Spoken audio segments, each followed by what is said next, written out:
Prosecutor Brett Tolman. Brett, now Durham's complaints about the FBI, they're pretty well known at this point, but it seems like he tiptoed around, the real issues that would have gotten to the corruption at the heart of this story about what went down. Or is that an exaggeration at this point and wishful thinking?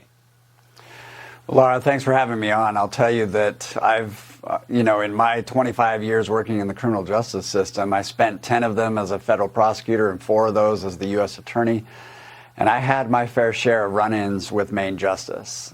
John Durham is a good man. He's hardworking, but I believe absolutely that John Durham was hamstrung by the Department of Justice. I think he, at every angle that he probably wanted to pursue, it was both the optic of appointing a special counsel that provided some semblance of hope to the right, but it was also the trap that DOJ could use to confine the nature of the investigation and the aggression of the investigation. Laura, think about when the DOJ wants to be aggressive.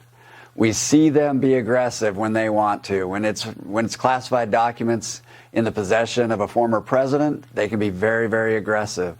If it's Hunter Biden, they can delay.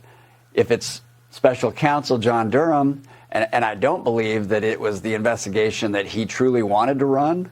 I think what you saw was an investigation that was outlined for him, that this was the way it was going to go down in the Department of Justice. Brett, I got to take issue with something you're saying, though. I mean, he had the ability to say that.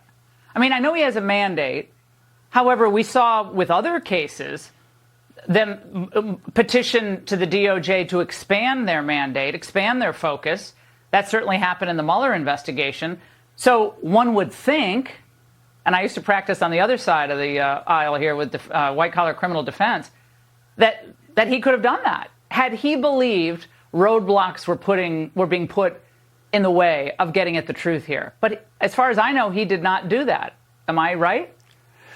Well, yeah, you are right to an extent, Laura. I agree, and I don't want to excuse John Durham for failings that may have been the result of his decision-making, because he certainly could have pressed the envelope, been more public. But it's not his demeanor to do so, and I think they knew that when they put him in that position. Yeah. You needed someone that was going to be willing to butt their head up against the executive levels of DOJ and say, no, I am going to issue a subpoena to Jim Comey. I'm going to subpoena Hillary Clinton. I'm going to subpoena McCabe and Strzok.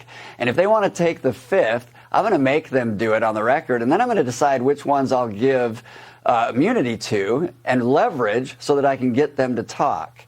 And they'll be under oath, and if they don't cooperate, we'll go after them for obstruction. It needed to have somebody that had that aggression, but they knew that they didn't have that in John Durham.